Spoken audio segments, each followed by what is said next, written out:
ഇങ്ങോട്ട് നീക്ക് കുറച്ചും കൂടി നീക്ക്. ഞാൻ വാതിൽക്കൽ വന്ന് മുട്ടുന്നു എന്നാണ് സ്നേഹപിതാവ് എന്നോട് സംസാരിച്ചത്. എന്താ പറഞ്ഞത്? ഞാൻ വാതിൽക്കൽ വന്ന് മുട്ടുന്നു. Okay, praise the Lord. കൈയടിച്ച് കർത്താവിന് നന്ദി പറയാം. അടുത്ത ആൾ വരാം. യെസ്,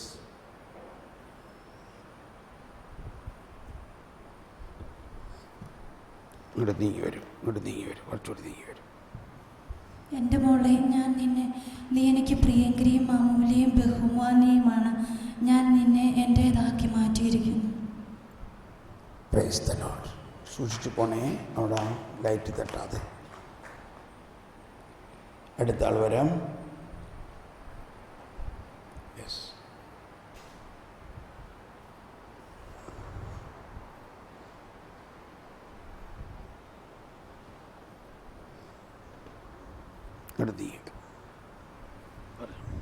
ഞാൻ നിന്റെ കൂടെയുണ്ട്, നിനക്കതറിയില്ലേ, നീ ഭയപ്പെടേണ്ട. Price the Lord. Thank U. കൈയടിച്ച് കർത്താവിന് നന്ദി പറയാം.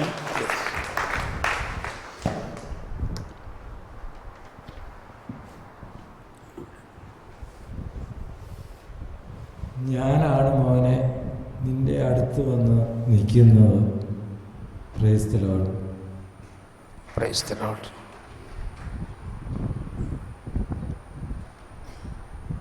കൈയടിച്ച് കർത്താവിന് നന്ദി പറയാം. ഇനി ആരെങ്കിലും?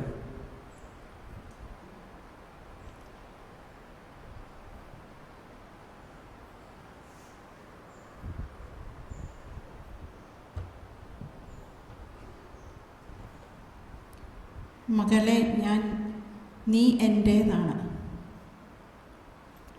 Price the Lord. Thank U.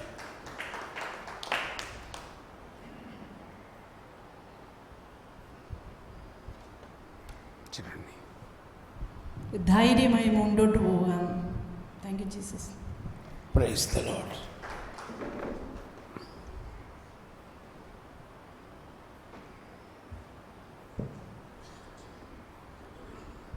എന്നോട് പറഞ്ഞു, മകളെ നീ എൻ്റേതാണ്, എൻ്റേത് മാത്രം. Praise the Lord. കൈയടിച്ച് കർത്താൻ നന്ദി പറയാം.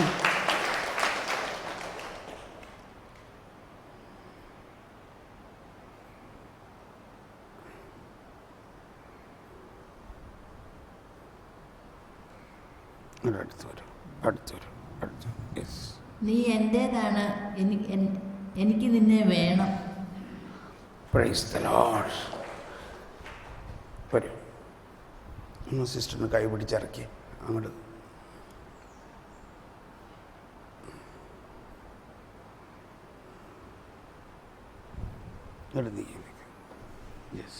നീ എൻ്റെ സ്നേഹാർദ്രമായ കണ്ണുകളിലേക്ക് നോക്കുക. എൻ്റെ കണ്ണുകളാണ് ഞാൻ നിനക്ക് തന്നിരിക്കുന്നത്. Praise the Lord. യെസ്.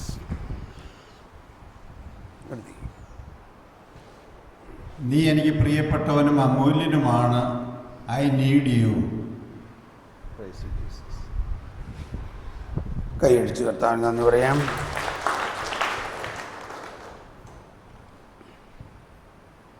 ഒരു 1.5 വർഷം മുമ്പ് എന്നോട് കർത്താവ് കൃത്യമായിട്ട് പറഞ്ഞിരുന്നു, ഞാൻ നിനക്ക് വേണ്ടി യുദ്ധം ചെയ്തു കൊള്ളാം, നീ ശാന്തനായിട്ടിരുന്നാൽ മതി. പക്ഷെ കാര്യം ഇതുവരെ നടന്നിരുന്നില്ല. ഇന്നെനിക്ക് പൂർണ്ണമായിട്ട് മനസ്സിലായി, അന്ന് തന്നെ കാര്യം നടന്നിട്ടുണ്ട്. ഞാനത് മനസ്സിലാക്കാൻ കർത്താവ് ഒരു സമയം തീരുമാനിച്ചിട്ടുണ്ട്. ഇതുള്ളിൽ കിടന്നു. കാരണം ഇന്ന് എന്നോട് പറഞ്ഞത്, ഞാൻ തന്നെയാണ് അന്ന് നിന്നോട് സംസാരിച്ചത്. ഞാൻ മറുപടി പറഞ്ഞു, അന്ന് ഇത് നടന്നിട്ടില്ലെങ്കിൽ പോലും എനിക്കതറിയാമായിരുന്നു. എങ്കിലും ഇപ്പോൾ ഞാൻ മനസ്സിലാക്കുന്നു, സമയത്തിൻ്റെ പൂർത്തീകരണത്തിൽ ഞാൻ മനസ്സിലാക്കും. Price the Lord. കൈയടിച്ച് കർത്താവിന് നന്ദി പറയാം.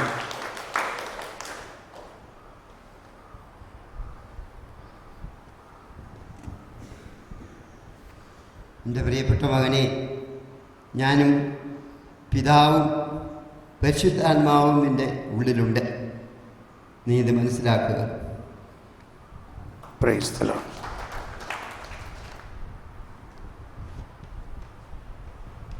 ഇനി ആരെങ്കിലും? ഓക്കെ, നമുക്കൊന്ന് നന്ദി പറഞ്ഞ് സ്തുതിക്കാം. ഈശോയെ സ്തോത്രം, ഈശോയെ നന്ദി. Hallelujah, hallelujah. Price the Lord. എനിക്ക് ഈ സമയത്ത് എന്നോട് സംസാരിച്ചത് ഇങ്ങനെയാണ്: നിന്റെ കരം ഞാൻ പിടിച്ചിരിക്കുന്നു, ഞാനത് ഒരിക്കലും വിട്ടുകളയുകയില്ല. അത് നീ ഞാനുമായിട്ടുള്ള ഉടമ്പടി ബന്ധമാണ്. ഇതുപോലെ നമ്മൾ കല്യാണത്തിന് കൈ പിടിച്ചുകൊണ്ട് അച്ഛൻ ഉടാലാതുമ്മ ചുറ്റിയിട്ട് ഉടമ്പടി ഉറപ്പിക്കൂലേ? ഉടമ്പടി എന്ന് പറഞ്ഞാൽ തന്നെ എന്താ അർത്ഥം? എന്താ ഉടമ്പടി എന്ന് പറഞ്ഞാൽ? ഉടമ്പടി എന്ന് പറഞ്ഞാൽ എന്താ പറഞ്ഞ? ഒരു ഉത്തരം കോൺട്രാക്ട് എന്നാണ്. ഇവിടെ എന്താ ഉത്തരം? രണ്ടുപേര് തമ്മിലുള്ള കവനൻ്റ് എന്നാണ് ഉടമ്പടി. ഉടമ്പടി എന്ന് പറഞ്ഞാൽ എന്താ അതിൻ്റെ സാരാംശം? എന്താ പറഞ്ഞേ? സ്ഥിരപ്പെടുത്തുക. ഇപ്പം മനസ്സിലായി വളർച്ചാ ധ്യാനത്തിൻ്റെ ആവശ്യം. സിസ്റ്റർമാരാരെങ്കിലും ഒന്നും പറയാത്ത എന്താ? അവിടെ പറഞ്ഞല്ലോ അല്ലേ, രണ്ടുപേര് തമ്മിലുള്ള ഉറപ്പിക്കലാന്നാ സിസ്റ്റർ പറഞ്ഞു. ആരും വേറെ എന്തെങ്കിലും ഉത്തരം പറയാനുണ്ടോ? എന്താണ് ഉടമ്പടി? ഒരാൾ പിന്മാറിയാലും മറ്റേയാൾ പിന്മാറാത്ത ഒരു വ്യവസ്ഥ സാവധാനം വരുന്നുണ്ട്. കരാർ. ഇതൊക്കെ നമ്മുടെ ലൗകികമായ വാക്കുകളാണ്. കരാർ അതൊന്നുമല്ല. കരാറ് ഇപ്പോൾ ഈ ബിൽഡിംഗ് ഉണ്ടാക്കാൻ കരാറ് എടുത്ത് ബിൽഡിംഗ് ഉണ്ടാക്കി കഴിഞ്ഞാൽ കരാറ് കഴിഞ്ഞില്ലേ? കരാറിലെ വ്യവസ്ഥയില്ലേ?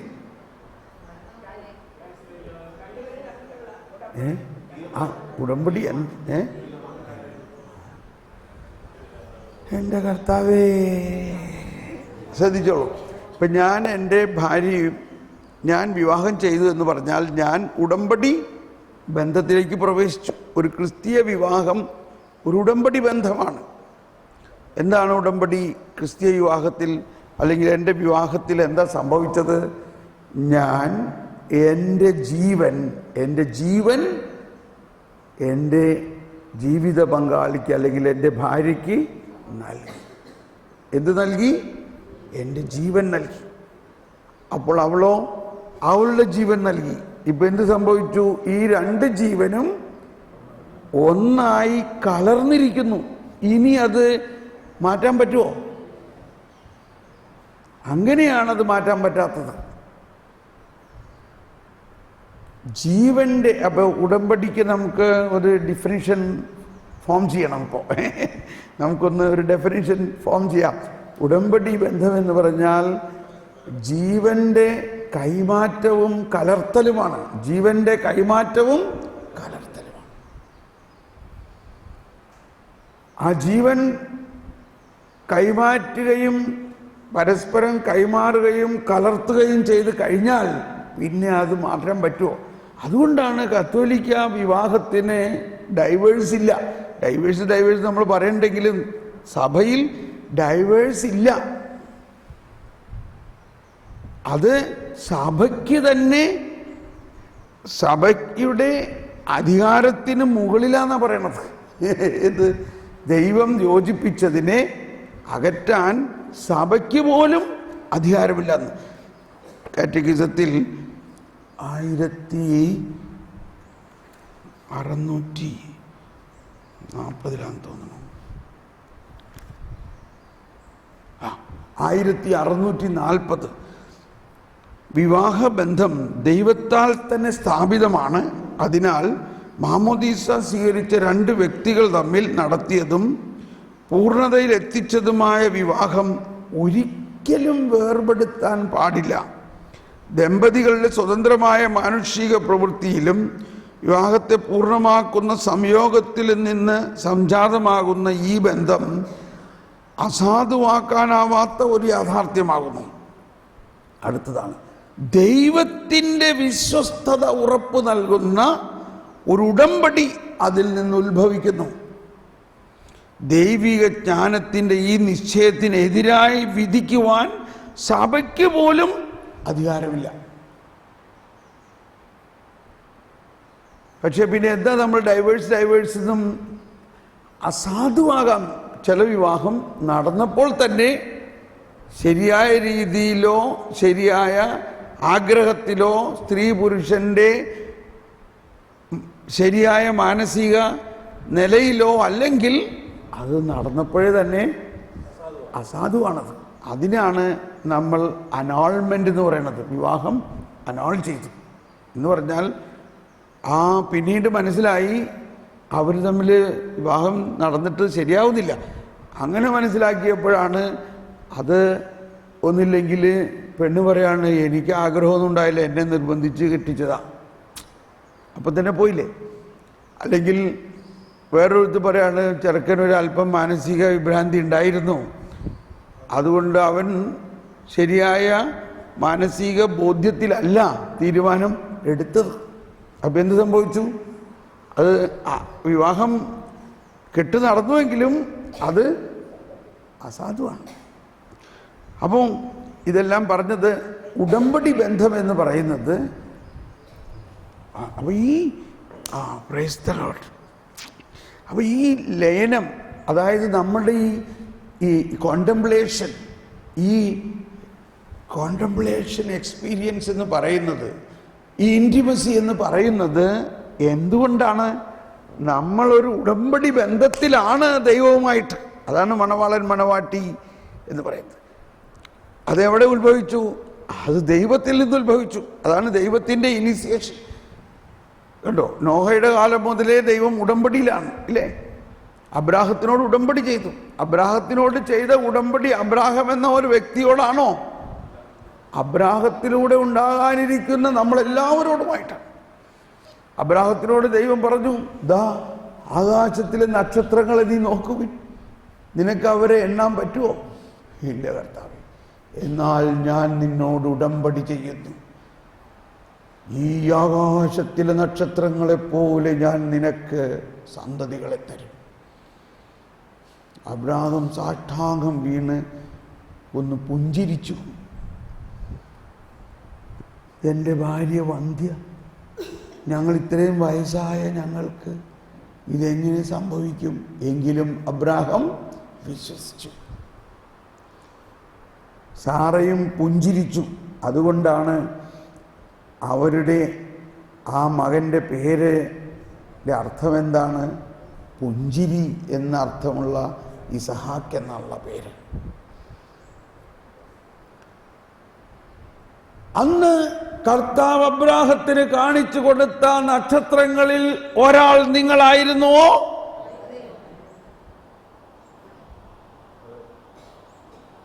നിങ്ങളായിരുന്നുവോ? ആയിരുന്നുവോ? അതാണ് അന്ന് ദൈവം നമ്മൾ ഓരോരുത്തരെയും നക്ഷത്രമായി വരാനിരിക്കുന്ന വിശ്വാസിയായി അബ്രാഹത്തിൻ്റെ വിശ്വാസ പാരമ്പര്യത്തിൽ വളർന്ന് പന്തലിക്കാനുള്ള ഒരു വ്യക്തിയായിട്ട്, തോമസേ നിന്നെ ഞാൻ അന്ന് കണ്ടു, ഞാൻ നീയുമായിട്ട് അന്നേ ഒരു ഉടമ്പടി ചെയ്തിട്ടുണ്ട്. കണ്ടോ, നിന്റെ കരം ഞാൻ പിടിച്ചിരിക്കുന്നു, ഞാൻ അതൊരിക്കലും വിട്ടുകളയുകയില്ല. അത് നീയും ഞാനുമായിട്ടുള്ള ഉടമ്പടി ബന്ധമാണ്. അതാണ് വിശുദ്ധ കുർബാനയിൽ കേന്ദ്രീകരിക്കണം എന്ന് പറയുന്നത്. കുർബാന നമ്മളിവിടെ ആഘോഷിക്കുന്ന കുർബാന മാത്രമല്ല, യേശു ജീവൻ അർപ്പിച്ച ആ ബലിയിൽ കേന്ദ്രീകരിക്കണം. യേശു മനുഷ്യവംശത്തിനു വേണ്ടി അർപ്പിച്ച ബലിയുടെ പുനരാവിഷ്കരണമാണ് ഓരോ ബലിയും. അതേ ബലി തന്നെയാണ്, അത് ആവർത്തിക്കുകയല്ല, അതേ ബലിയുടെ പുനരാവിഷ്കരണം. നമ്മൾ എന്തോ കാരണവശാൽ മറ്റു പലതിലും എല്ലാം ചിന്ത പോവുകയാണ്. വേണ്ട, ആ ബലിയുടെ കേന്ദ്രബിന്ദു എന്താ? ഇത് എൻ്റെ രക്തമാകുന്നു. നവീനവും സനാതനവുമായ ഉടമ്പടിയിലുള്ള എൻ്റെ രക്തം നിന്റെ പാപമോചനത്തിനായി ഞാൻ നൽകുന്നു. ഇത് വാങ്ങി നീ പാനം ചെയ്യുവിൻ. ഉടമ്പടിയാണ് അവിടുത്തെ വിഷയം.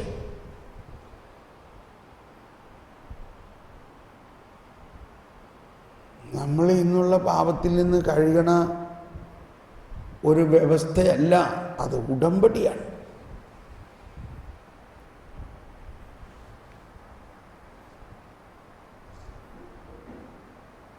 എൻ്റെ ഉടമ്പടി പുതിയ ഉടമ്പടിയായി ഞാൻ നിനക്ക് നൽകുന്നു. കണ്ടോ, ഇത് നവീനമായ എൻ്റെ. അപ്പോൾ പഴയ ഉടമ്പടി, പുതിയ ഉടമ്പടിയുണ്ട്. ഇപ്പം നമ്മുടെ അപ്പച്ചൻ മരിക്കുമെന്ന് വിചാരിച്ചപ്പോൾ ഒരു ടെസ്റ്റ്മെൻ്റ് ഉണ്ടാക്കി. 10 മക്കളുണ്ട്, ഈ മക്കൾക്ക് ഇന്നമാതിരിയൊക്കെ എഴുതി വെച്ചു. പക്ഷേ അപ്പച്ചൻ മരിച്ചില്ല, ജീവിക്കുകയാണ്. അങ്ങനെ 5-10 വർഷം കഴിഞ്ഞപ്പോൾ അപ്പച്ചൻ തോന്നി, 10 വർഷം മുമ്പ് എഴുതിയത് മാറ്റി എഴുതാവുന്നു. എഴുതിക്കൂടെ? എഴുതി. അതിൽ ചില ഭേദഗതികളെല്ലാം നടത്തി. അപ്പം അന്ന് കുറച്ച് സ്ഥലം അപ്പച്ചനും കൂടി എഴുതി വെച്ചിട്ടുണ്ടായിരുന്നു എന്ന് വിചാരിച്ചോ. അത് ഇനി വേണ്ട, അതും കൂടി ഇവർക്ക് കൊടുക്കാം. അങ്ങനെ സം ചേഞ്ച് വരുത്തി ഒരു പുതിയ ഉടമ്പടി ഉണ്ടാക്കി, ഒരു പുതിയ ടെസ്റ്റ്മെൻ്റ് ഉണ്ടാക്കി. അത് തൻ്റെ രക്തം കൊണ്ട് സൈൻ ചെയ്തു. മനസ്സിലായോ? ഇനിയിപ്പോൾ ഏത് ടെസ്റ്റ്മെൻ്റാണ് യഥാർത്ഥത്തിൽ നടപ്പാകുക? രണ്ടാമത്തെ.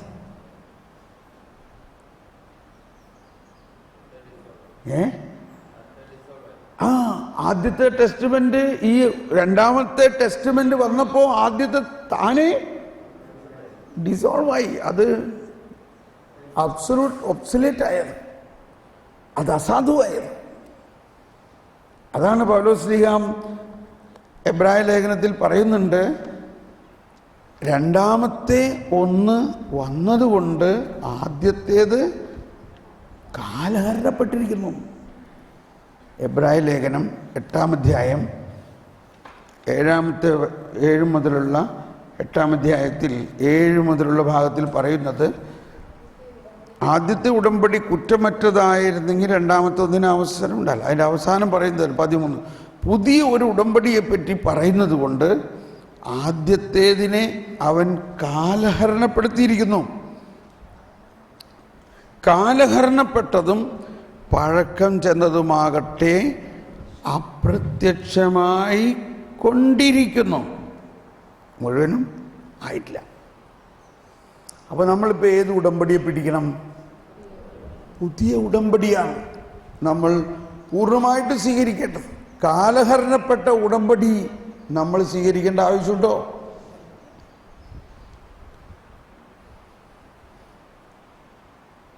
ഇതാണ് ഇന്നലെ നമ്മൾ പറഞ്ഞു, പുതിയ വസ്ത്രം കിട്ടിക്കഴിഞ്ഞാൽ പഴയത് മാറ്റി പുതിയത് ഉടുക്കണം. പുതിയ വീഞ്ഞ് കിട്ടിക്കഴിഞ്ഞാൽ ആ പുതിയ വീഞ്ഞ് പഴയ തോൽക്കുടത്തിൽ നിറയ്ക്കരുത്, പുതിയ തോൽക്കുടത്തിൽ നിറയ്ക്കണം. ഓക്കെ. അയ്യോ, സമയമായല്ലോ. നമുക്കൊന്ന് സ്തുതിച്ച് നന്ദി പറയാം. കർത്താവേ സ്തോത്രം, യേശുവേ സ്തോത്രം, യേശുവേ നന്ദി, പരിശുദ്ധാത്മാവേ നന്ദി. Price the Lord. ഇത് കണ്ടോ,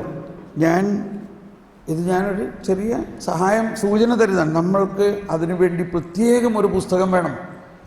അത് മറ്റുള്ള പുസ്തകങ്ങളിൽ നിന്നും വ്യത്യസ്തമായ ഒരു പുസ്തകം. ഞാനൊരു 20 വർഷത്തിലധികമായിട്ട് ഇങ്ങനെ ഇതേ നീല നിറമുള്ളൊരു പുസ്തകം, അതിനാദ്യം തന്നെ എഴുതിയിരിക്കുന്നത് എൻ്റെ ശബ്ദം ശ്രവിക്കുക എന്ന എന്നോട് ആദ്യം പറഞ്ഞ ആ വാക്ക് ഇതിൻ്റെ മുഖപുരിയായിട്ട് എഴുതിയിരിക്കുകയാണ്. Listen to my voice. ഇത് തന്നെയാണ് പിതാവ് മലമുകളിൽ പറഞ്ഞത്, ഇവൻ എൻ്റെ പ്രിയപുത്രൻ, ഇവനെ ശ്രവിക്കുക. മാത്രമല്ല ഇത് എഴുതാൻ വേണ്ടി മാത്രം വേറൊരു പേനയാണ്. അത് ഡോട്ട് പെൻ അല്ല, അത് മഷിയുള്ള പേനയാണ്, മഷി കൊണ്ട് എഴുതണം. ഇത് വേറെ ഒന്നിലും ഞാൻ അധികം ഉപയോഗിക്കില്ല. ഈശോയുടെ പറയണത് മാത്രം എഴുതാൻ. ഇതൊക്കെ അതിൻ്റേതായ ഒരു ശൈലിയാണ്. നമ്മൾ എത്രത്തോളം ഈശോ പറയുന്ന വാക്കിനെയും പ്രത്യേകത കൊടുക്കണം എന്നുള്ളതിൻ്റെ ഒരു ശൈലിയാണ്. ഞാൻ എവിടെ പോകുമ്പോഴും ഇത് എൻ്റെ കയ്യിൽ ഉണ്ടാകും.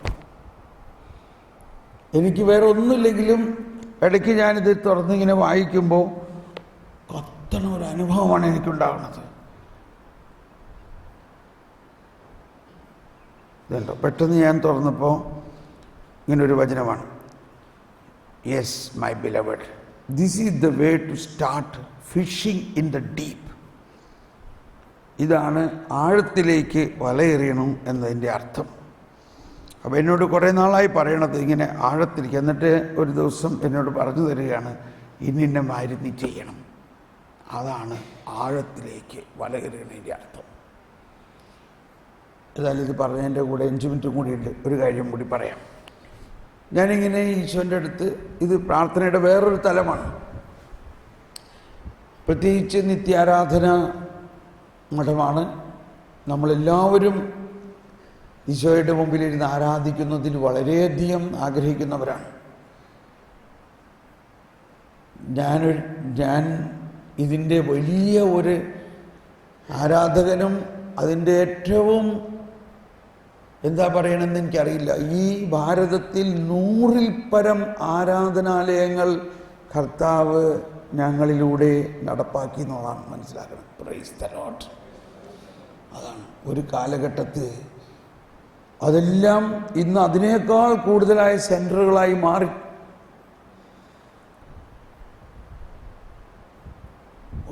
എന്തോ ഒരു വലിയ കാര്യമാണ്.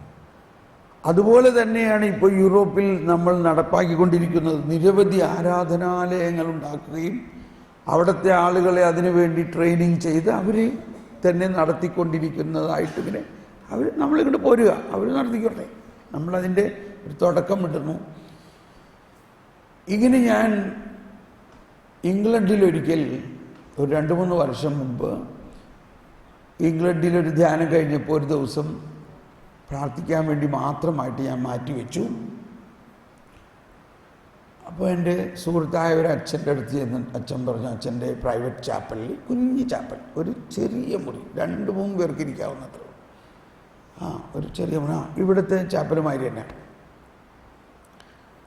എനിക്കൊരു ദിവസം ഇരുന്നൊന്ന് പ്രാർത്ഥിക്കണം. വെൽക്കം തോമസ് പോളെ, വരൂ. ഞാനങ്ങനെ ഇരുന്ന് പ്രാർത്ഥിക്കാൻ ആരംഭിച്ചു. എൻ്റെ കൂടെ 1-2 പേരുണ്ടായിരുന്നു. അങ്ങനെ വൈകുന്നേരമായപ്പോൾ, അപ്പോൾ ഞാനൊരു 5 മണി വരെ പ്രാർത്ഥിച്ചിട്ട് പോകാം എന്നുള്ള രീതിയിലാണ്. എൻ്റെ നിയോഗങ്ങൾ ജർമ്മനിയിൽ ഞാൻ ആരംഭിച്ചുകൊണ്ടിരിക്കുന്ന മിഷൻ്റെ ടെലിവിഷൻ ചാനലിൻ്റെ കാര്യങ്ങൾക്ക് വേണ്ടി പ്രാർത്ഥിക്കുകയാണ്. ഒരു 4 മണിയായപ്പോൾ എന്നോട് ഈശോ സംസാരിക്കുകയാണ്. എൻ്റെ സന്നിധിയിൽ ഒരു ദിവസം 1000 സംവത്സരങ്ങൾ പോലെയാണ്. അപ്പോൾ ആദ്യം അത് കേട്ടപ്പോൾ ഇത് നമ്മുടെ പത്രോസ്ലീഹയുടെ ലേഖനത്തിലുള്ള ഒരു വചനമാണല്ലോ. ഓക്കെ, അത് ആ വചനമാണ്. ഓക്കെ, പക്ഷേ അതിൽ കൂടുതൽ എനിക്കൊന്നും ആദ്യം മനസ്സിലായില്ല. വീണ്ടും പറയാണ്, എൻ്റെ സന്നിധിയിൽ ഒരു ദിവസം 1000 സംവത്സരങ്ങൾ പോലെയാണ്. രണ്ടാമത് ഈശോ ഇങ്ങനെ പറയാൻ തുടങ്ങിയപ്പോൾ ഞാൻ മനസ്സിലാക്കി, എന്തോ ഇതിൽ ആഴമായ ഉണ്ട് എന്തോ. ഞാൻ ചോദിച്ചു, കർത്താവേ, എനിക്ക് മനസ്സിലാവുന്നില്ല, എന്താ നീ അതിൽ നിന്നും എന്നെ പഠിപ്പിക്കാൻ ആഗ്രഹിക്കുന്നത്? അതാണ്, നമ്മളെന്തെങ്കിലും പറഞ്ഞത് കേട്ടാൽ മനസ്സിലായില്ലെങ്കിൽ അങ്ങോട്ട് ചോദിക്കണം. നമ്മൾ വേറെ ആരോടെങ്കിലും പോയി ചോദിക്കരുത്. ഇങ്ങോട്ട് സംസാരിക്കുന്നത് കേട്ടാൽ നമുക്കൊരു കമ്മ്യൂണിക്കേഷനായി, ടെലിഫോൺ ചെയ്യണ മാതിരി തന്നെ. ഞാൻ ചോദിച്ചു, എന്താ ഇതിൻ്റെ അർത്ഥം?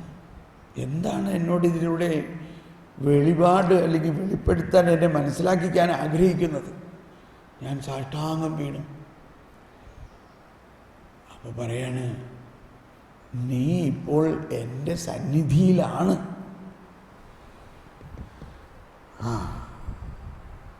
എൻ്റെ സന്നിധിയിലാണ് ഇല്ലേ?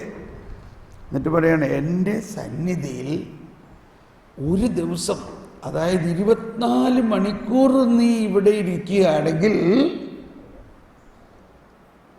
എന്താകുമെന്ന്?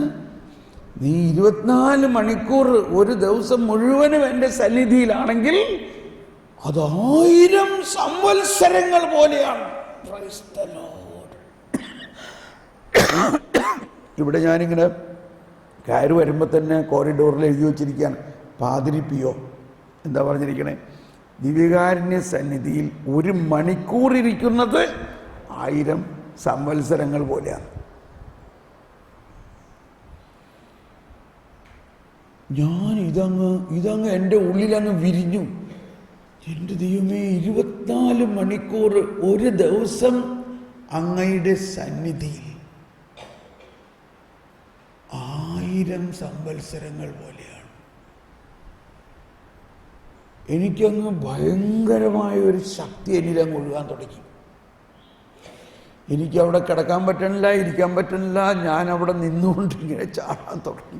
അപ്പം എൻ്റെ അടുത്തുണ്ടായിരുന്ന ആൾക്കാർ പറഞ്ഞു, എന്ത് പ്രശ്നം, എന്ത് പറ്റി? അപ്പോൾ അവർക്കറിയാം എന്തോ കർത്താവ് സംസാരിച്ചിട്ടുണ്ട്. പറയാണ്, കേട്ടോ, കർത്താവ് പറയാണ് നമ്മളോട് ഇവിടുന്ന് പോകണ്ട, ഇവിടെ ഇരിക്കാൻ 24 മണിക്കൂർ ഇവിടെ ഇരിക്കാനാണ് പറയണേ. 24 മണിക്കൂർ ഒരു ദിവസം എൻ്റെ സന്നിധിയിൽ ആണെങ്കിൽ 1000 വർഷങ്ങൾ പോലെയാണ്. എൻ്റെ കൂടെ രാവിലെ മുതൽ നിന്ന് പ്രാർത്ഥിച്ചവർക്കൊക്കെ ഭയങ്കര. ഞാൻ ഉടനെ പോയിട്ട് അച്ഛനെ നോക്കിയത് വിളിച്ചിട്ട് പറയാം, അച്ഛൻ ഞാൻ ഇന്ന് പോണില്ല, ഞാൻ രാത്രി മുഴുവനും ഇവിടെ ഇരുന്നോട്ടെ, നാളെ രാവിലെ 8 മണി ആകുമ്പോഴേക്കും 24 മണിക്കൂർ എന്നിട്ട് ഞാൻ പോകുന്നുള്ളൂ. അയ്യോ തോമസ് പോൾ, ഇവിടെ ഭക്ഷണമൊന്നും തരാനായിട്ട് എൻ്റെ അടുത്ത് ക്രമീകരണമൊന്നുമില്ല. ഞാൻ പറഞ്ഞു, ഒന്നും വേണ്ട, ഇച്ചിരി പച്ചവെള്ളം ഇവിടുന്ന് കുടിച്ചോളാം, നീ വല്ലപ്പോഴും വല്ല ബിസ്ക്കറ്റ് വല്ലതൊക്കെ കഴിച്ചോളാം, കുഴപ്പമില്ല, യു ഡു ഇറ്റ്. പക്ഷേ വലിയ ഒച്ചയൊന്നും വേളുണ്ടാക്കി രാത്രി തന്നെ ഉറക്കം ശല്യപ്പെടുത്തി ഓരോ ഒച്ച ഉണ്ടാവില്ല. പക്ഷെ എന്തിനു പറയണു, ഞാനങ്ങ് തുടർന്നു, ആരാധന തുടർന്നു. അന്ന് രാത്രി ഒരു 12 മണി ആയപ്പോൾ ഉണ്ടല്ലോ, സാധാരണ നമ്മളിങ്ങനെ കുറേ സമയം പ്രാർത്ഥിക്കുമ്പോൾ പല അശുദ്ധാരൂപികളെ നമുക്ക് കാണിച്ചു തരും. അതിനെല്ലാം നമ്മൾ പ്രാർത്ഥിച്ച് നിർവീര്യമാക്കാറുണ്ട്. ഏതുപോലെ ലൂക്ക 10-ാം അധ്യായത്തിൽ പറയുന്ന പോലെ, പാമ്പുകളുടെ മേലും തേളുകളുടെ മേലും നീ ചവിട്ടി നടക്കും എന്ന് പറയുന്നത്, നമ്മൾ ഏത് മേഖലയ്ക്ക് വേണ്ടി പ്രാർത്ഥിക്കുന്നുവോ ആ മേഖലയിലുള്ള അശുദ്ധാരൂപികളെ നമ്മുടെ പ്രാർത്ഥനയിലൂടെ മാറ്റാനുള്ള ഒരു സൂചനയാണ് ഈ പാമ്പുകളും തേളുകളും. ശത്രുവിൻ്റെ സകല ശക്തികളുടെയും മേൽ അധികാരം തന്നിരിക്കുന്നു. പാമ്പും തേളുമൊക്കെ ഇഷ്ടം പോലെ കാണാറുണ്ട്, വലിയ വലിയ പാമ്പിനെയും കാണാറുണ്ട്. പക്ഷേ ഇപ്പോൾ കാണുന്നത് അലറുന്ന സിംഹവും ഒരിക്കലും നമ്മൾ കാണാത്ത തരത്തിലുള്ള ഭയാനകമായ ചില ജീവികളാണ്. ഒരു ഹിപ്പോപ്പൊട്ടാമസ് ആണെങ്കിൽ അതിൻ്റെ ഭയാനകതയിൽ വന്നു അതിങ്ങനെ ആക്രമിക്കാൻ വരുന്നു. നമ്മൾ പ്രാർത്ഥിക്കുന്നത് ജർമ്മനിക്ക് വേണ്ടിയാണ്, മനസ്സിലാവുന്നുണ്ടോ? പക്ഷെ എൻ്റെ ദൈവമേ, അവിടെ നമ്മുടെ ശുശ്രൂഷകളെ തുടങ്ങുന്നതിന് തടസ്സങ്ങൾ നിൽക്കുന്ന ഒരുപാട് വലിയ പൈശാചിക ശക്തികളെ ഇങ്ങനെ കാണിച്ചു തരികയും അതിനെ എങ്ങനെ തുരത്തണം, എന്ത് ചെയ്യണം എന്നുള്ളതൊക്കെ എന്നോട് പറയാം. അങ്ങനെ ഞാൻ അതിനുവേണ്ടി പ്രാർത്ഥിച്ചു കഴിഞ്ഞതോടുകൂടി എന്നിൽ നിന്നങ്ങ് ശക്തി ഒഴുകുകയാണ്. ഈ സിംഹവും കരടിയെല്ലാം തലകീഴായി മറിയുന്നു. വലിയൊരു കണ്ടാമൃഗത്തിനെ പോലെയുള്ള ഒരു സാധനം വന്നു. ഞാൻ അതിനെ ബഹിഷ്കരിക്കാൻ പ്രാർത്ഥിച്ചപ്പോൾ ഒരു വലിയ കുന്തം ഷൂ എന്ന് പറഞ്ഞാൽ അതിൻ്റെ തലയിൽ വന്ന് കയറി, അത് തലകുത്തി മറിഞ്ഞ് അത് പോയി. ഇതെല്ലാം നമ്മളെ എങ്ങനെയാണ് വലിയ അശുദ്ധാരൂപികളെ അകറ്റുന്നത് എന്നുള്ളത് പഠിപ്പിക്കുകയായിരുന്നു. അപ്പോൾ ഞാൻ ചോദിച്ചു, ഇതൊക്കെ ഇത്രയും നാളായിട്ട് എന്നെ കാണിക്കാൻ എന്താ? അപ്പോൾ പറയണം, നീ ഒരു 3-4 മണിക്കൂർ പ്രാർത്ഥിച്ചാലൊന്നും ഈ പിശാച് പോവില്ല. ഇത്തരത്തിലുള്ള പിശാചുക്കളെ ബഹിഷ്കരിക്കണമെങ്കിൽ, അല്ലെങ്കിൽ അതിനെതിരെ നീ പടപൊരുത്തണമെങ്കിൽ 24 മണിക്കൂർ പ്രാർത്ഥിക്കണം. അല്ലെങ്കിൽ കുറേ സമയം പ്രാർത്ഥിച്ച് കൂടുതൽ ശക്തി സംഭരിച്ച് കൂടുതൽ വലിയ ഡൈനാമിക്സ് വിടണം. അങ്ങനെ ഞങ്ങളൊരു പുതിയ പ്രാർത്ഥനാ രീതി ആരംഭിച്ചു. അന്ന് മുതൽ നമ്മുടെ ഗ്രൂപ്പിൽ നമ്മുടെ പ്രാർത്ഥിക്കുന്ന സഹോദരിയും മറ്റു പലരും, ഞങ്ങളിൽ പലരും 24 മണിക്കൂർ നോൺ സ്റ്റോപ്പ് അഡറേഷൻ, ഒരേ ഒരാൾ തന്നെ. അപ്പം ആ ആൾക്ക് വലിയ ശക്തി നിറഞ്ഞതിന് ശേഷം, അപ്പം ആദ്യം 10-12 മണിക്കൂർ മധ്യസ്ഥ പ്രാർത്ഥനയും നടത്തില്ല. നമ്മൾ മിനിമം 12 മണിക്കൂർ നമ്മൾ വ്യക്തിപരമായി പ്രാർത്ഥിച്ച് ശക്തി നിറയണം. 12 മണിക്കൂർ കഴിയുമ്പോൾ കർത്താവ് ഇങ്ങനെ കാണിക്കാൻ തുടങ്ങും ഓരോ അരൂപികളെ. എന്നിട്ട് നമ്മളതിനെ നിസ്സാരമായിട്ട് ഒന്ന് ഊതിയാൽ മതി, പോയിക്കോളും. പിന്നെ അങ്ങനെ ഒരു പ്രാർത്ഥനാ സമ്പ്രദായം അത് കഴിഞ്ഞപ്പോഴാണ് ഈ പുതിയ വെളിപാടുകളും ഒരുപാട് വലിയ വലിയ ശുശ്രൂഷകൾ, വലിയ വലിയ കാര്യങ്ങൾ. മാത്രമല്ല ആ പ്രാർത്ഥനകളിലെല്ലാം നമ്മളുടെ ഇഷ്ടപ്രകാരമല്ല പ്രാർത്ഥന പോകേണ്ടത്. കർത്താവ്, അങ്ങ് ഞാൻ പ്രാർത്ഥിക്കുന്നതിന് മുമ്പ് തന്നെ എനിക്ക് എന്താണ് വേണ്ടതെന്ന് അങ്ങേക്കറിയാം, അത് തരണേ. അപ്പോൾ ഭയങ്കര ഹൈ ലെവലിലുള്ള കാര്യങ്ങളാണ് പിന്നെ നമ്മളോട് പറയണേ. അപ്പം ഇത് നിങ്ങൾക്ക് ഇപ്പം ഇവിടെ കൂടിയിരിക്കുന്ന നിങ്ങൾക്ക് എല്ലാവർക്കും വേണമെങ്കിൽ ഒരു ദിവസം ചെയ്യാവുന്നതാണ്. ഇവിടെ ഇങ്ങനെയുള്ള സൗകര്യം അല്ലെങ്കിൽ ഏതെങ്കിലും ആരാധന മഠത്തിലോ അല്ലെങ്കിൽ നിത്യാരാധന നടത്തുന്ന സ്ഥലത്ത് അവരുമായിട്ട് സംസാരിച്ചിട്ട് ഒരു 24 മണിക്കൂർ അത്യാവശ്യം ടോയ്ലറ്റിലൊക്കെ പോകാം, ഉപവാസവും പ്രാർത്ഥനയുമായിട്ട്. എന്നോട് പറയുകയാണെന്നിട്ട് ഒരു വ്യക്തിയുടെ ജീവിതത്തിൽ ഒരു ദിവസമെങ്കിലും അങ്ങനെ ചെയ്തൂടെ ഇല്ലേ? ഇപ്പം നമ്മളുടെ ജീവിതത്തിൽ ഒരു 80 വയസ്സ് 90 വയസ്സ് വരെയുള്ള നമ്മുടെ ജീവിതത്തിൽ നമ്മൾ ഒരു ദിവസമെങ്കിലും അങ്ങനെ ഒന്ന് ഇരുന്നൂടെ ഇല്ലയോ? ഒരു ദിവസം 24 മണിക്കൂർ സകല ഫോണും സ്വിച്ച് ഓഫ് ചെയ്ത് ഒരു ദിവസം തിരുസന്നിധിയിലിരിക്കുകയും. ഇപ്പം ഈ ഞാൻ പ്രാർത്ഥിച്ച മാതിരി പ്രാർത്ഥിക്കണമെന്നില്ല, ഓരോരുത്തർക്കും ഓരോ രീതിയാണ്. നമ്മൾ അവിടെ ഇരിക്കുക, ഈശോ പ്രാർത്ഥിക്കുന്നു, പരിശുദ്ധാത്മാവ് പ്രാർത്ഥിക്കുന്നു. അപ്പോൾ അവരുടെ കൂടെ വേറെ ആരൊക്കെ ഉണ്ടാവും? മാതാവും ഔസേപ്പിതാവും സകല വിശുദ്ധന്മാരും അപ്പസ്തോലന്മാരും എല്ലാം അവിടെ ഉണ്ട്. നമ്മൾ ആ സംഘത്തിലാണ്. നമ്മൾ ഈ ലോകത്തിൽ നിന്ന് വിട്ട് സ്വർഗത്തിലാണ് നമ്മൾ. Price the Lord. നമുക്കൊന്നുകൂടി സ്തുതിച്ച് നമ്മളിപ്പോൾ ഭക്ഷണത്തിനായി പോകാം. യേശുവേ സ്തോത്രം, യേശുവേ നന്ദി. Hallelujah, hallelujah. Oh praise the Lord. അച്ഛൻ നമുക്ക് വിശുദ്ധ കുർബാനയുടെ ആശീർവാദം നടത്തി ഈശോയെ സമാപനാശീർവാദം സ്വീകരിച്ചിട്ട് പോകാം. നമുക്ക് മുട്ടുകുത്തി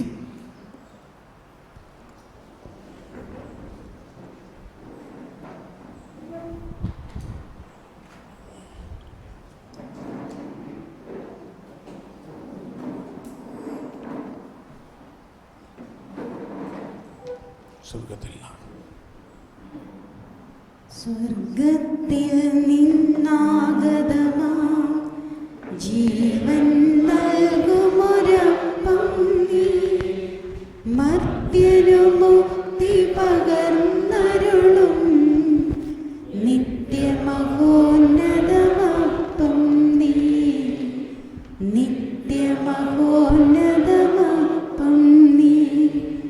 മാനവരെ മോദമോടെ നാഥനെ വാഴ്ത്തി പാടിടുവിൻ, ദൈവത്തിൻ പരിപാവനമാം സന്നിധി ചേർന്നു വണങ്ങിടുവിൻ, സന്നിധി ചേർന്നു വണങ്ങിടുവിൻ.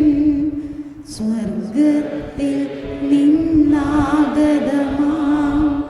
ജീവൻ നൽകുമൊരപ്പം നീ, മർത്യനു മുക്തി പകർന്നരുളും നിത്യമഹോന്നതമപ്പം നീ, നിത്യമഹോന്നതമപ്പം വിശുദ്ധ ശരീരത്താലും വിലയേറിയ രക്തത്താലും പാപത്തിൻ കറകളിൽ നിന്ന് മർത്യനു നീ മോചനമേകി. സകലേശാ ദിവ്യകടാക്ഷം തൂകണമേ വത്സലസുതരിൽ, നിർമ്മലരായി ജീവിച്ചിടുവാൻ ചിന്തണമേ ദിവ്യവരങ്ങൾ.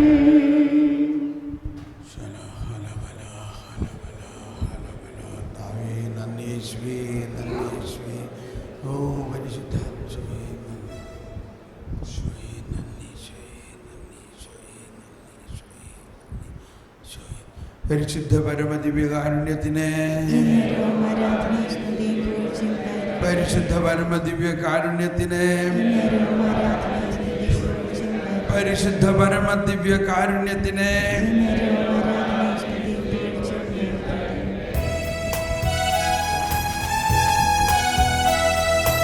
ദൈവത്തെ വാഴ്ത്തിടുവിൻ, ദൈവനാമം വാഴ്ത്തിടുവിൻ. ദൈവവും മനുജനുമാം മിശിഹാനാഥനെ വാഴ്ത്തിടുവിൻ. മിശിഹാതൻ പൂജിതമാം തിരുനാമം വാഴ്ത്തിടുവിൻ. സ്നേഹത്തിൻ ഉറവിടമാം തിരുഹൃദയം വാഴ്ത്തിടുവിൻ. പീഠത്തിൽ വാണരുളും മിശിഹായെ വാഴ്ത്തിടുവിൻ. രക്ഷകനാം